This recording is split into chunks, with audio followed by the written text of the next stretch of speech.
What is happening, baby? Welcome back to the Huddle Chat Sports Network's very own Fantasy Football Huddle, presented by Danklyfe brand and yours truly, Dallas Clark. Today, I'm bringing a new installment to the Rookie Playbook and talking to you new players and some of you players that just might need a refresher course when it comes to fantasy football. Today, we're going to be talking about how to add new players to your team, the waiver wires, how the whole process works, and I know it doesn't make sense a lot right now, but hopefully by the end of the video, if you stick with me, you'll have a leg up in all the information that you need to get new players added to your team and stay ahead of the curve of those idiots in your leagues. Now, without further ado, let's fill up our cups, roll something up, and get right into the waiver wire process. The waiver wire process is a way for managers to add new players to their team throughout the remainder of the season after the draft. It's essential for you to continue adding players to your team after the draft. When you're looking at all the injuries to Christian McCaffrey, the #1 pick, Puka Nacua, and a lot of other players, and it's going to keep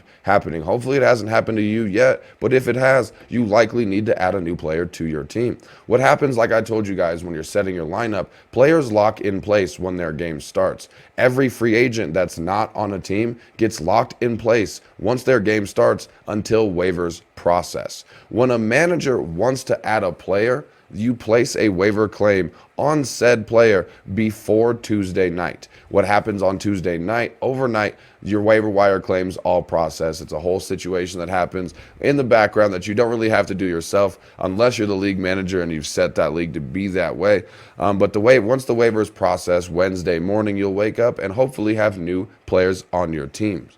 Teams are assigned a waiver priority in a few different ways. The two most common ways to be assigned waiver priority is predetermined based on draft order. If you had the #1 pick in the draft, you'll have last priority on the waiver wire, and it's a snake order. So once somebody picks somebody up off the waiver wires, once a manager picks up a player off the waiver wires, they move back to 10th place, moving the 10th place player to 9th place, and so on and so forth. So every time you pick up a new player off the waivers, you move back to the 10th position, going back through the line in the priority line.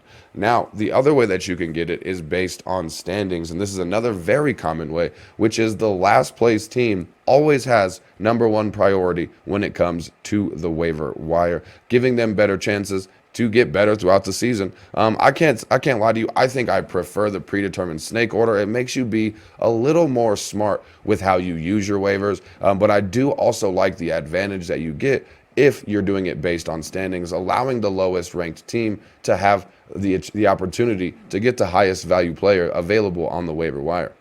The team with the highest priority at the end, when everything is said and done, will get dibs on the first player that they want. If they don't put any waiver wire claims in, then that goes to the #2 player, and so on and so forth down the line until all of the waiver wire claims have been processed. After you submit a waiver claim for a desired player, if multiple teams claim that same player, the player with the top priority gets it. So if everybody wants Jordan Mason from the San Francisco 49ers and you're the #1 waiver wire priority, you're the one that's going to get Jordan Mason. Everybody else, if they don't have another option behind Jordan Mason that they want to pick up, will get skipped over and not get a new player. And same thing happens to you if you're not the #1 priority and somebody above you wants a player that you want. If your roster is full, you will have to drop a player to get a new player. Most of the time when you submit your waiver wire claim, you receive a notification if you have to drop a player, and you select the player to drop before you put your waiver wire claim in. So that way, when everything happens, a player gets dropped off your roster and a player gets added to your roster.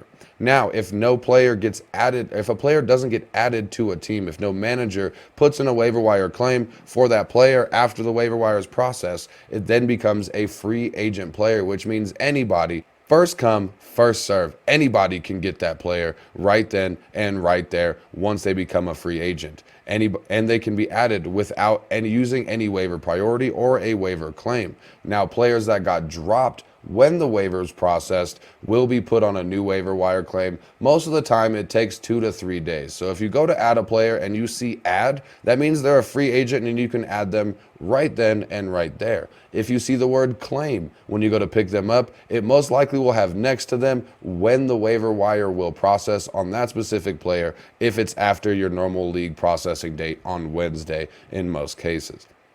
What this does is it allows every manager the opportunity to pick up a player that has been recently dropped, so that way you can't just have somebody sitting on the waiver wire, that one guy in your league that doesn't sleep, that has his notifications on, 100% volume, that never misses a thing, won't be able to just snipe all of the players away before anybody gets the chance. So that's what the waiver wires are there for. It's to add a sense of fairness into the game, and it works just like it does in the regular NFL. Like I said, it didn't make a lot of sense at the beginning, but I hope that throughout the process of this video, you understand the waiver wire process and the free agent process as well, so you can always be adding and removing players from your roster as you need to. Make sure you stay tuned to the Rookie Playbook. I've got information on how to make trades and what the trade process is like as well as a few more things for you throughout the regular season and a couple of postseason ones as well. And if you're feeling more comfortable, rookie players and new players, make sure you tune over to some of the other videos I have. I set out a weekly waiver wire pickup. So now that you understand how the waiver wires work, you can go out, watch that video, and figure out which players you should be targeting when it comes to picking up a waiver wire claim this week. And you also have a stardom sit-em list every week where I always let you know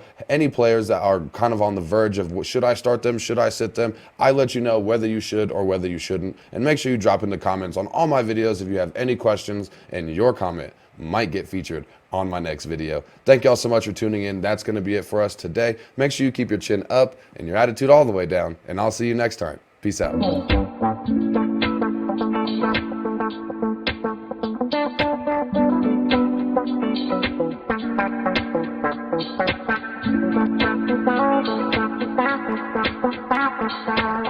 Bye.